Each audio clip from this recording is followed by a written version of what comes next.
तर काय नेमकं लोणेरेचं हत्याकांड प्रकरण आहे, कसा तपास आहे, आरोपी बाबत काय स्थिती आहे? लोणेरेला ओंकार लॉज मध्ये एका महिलेची निर्गुण हत्या केली गेलेली होती.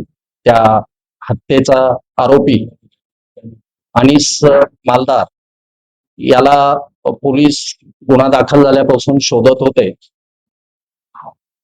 महाराष्ट्राच्या विविध जिल्ह्यांमध्ये पोलिसांची पथकं त्यासाठी कार्यरत होती.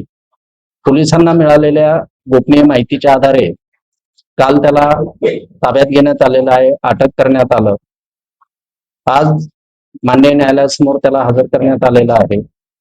माननीय न्यायालयानं त्याला 30 एप्रिल पर्यंतची पोलीस कस्टडी दिलेली आहे.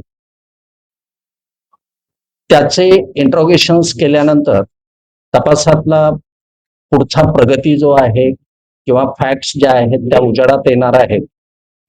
सध्या आरोपी कालच अरेस्ट झालेला असल्यामुळे तपास अत्यंत प्राथमिक स्थितीमध्ये आहे. थँक्यू. 8 ते 9 तपास पथक रत्नागिरी जिल्ह्यामध्ये ठाण्याला, मुंबईला, नवी मुंबईला आरोपीचा शोध घेत होती.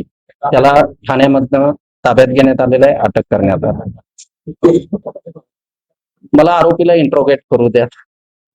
राईट, तेवढा पुरेसा वेळ नाही भेटलेला. आपण न्यायालयाकडे किती दिवसांची पोलीस कोठडी मागितली होती? 7 दिवसांची पोलीस कोठडी मागितलेली होती. न्यायालयानं सध्याची 30 तारखेपर्यंतची पोलीस कोठडी दिली.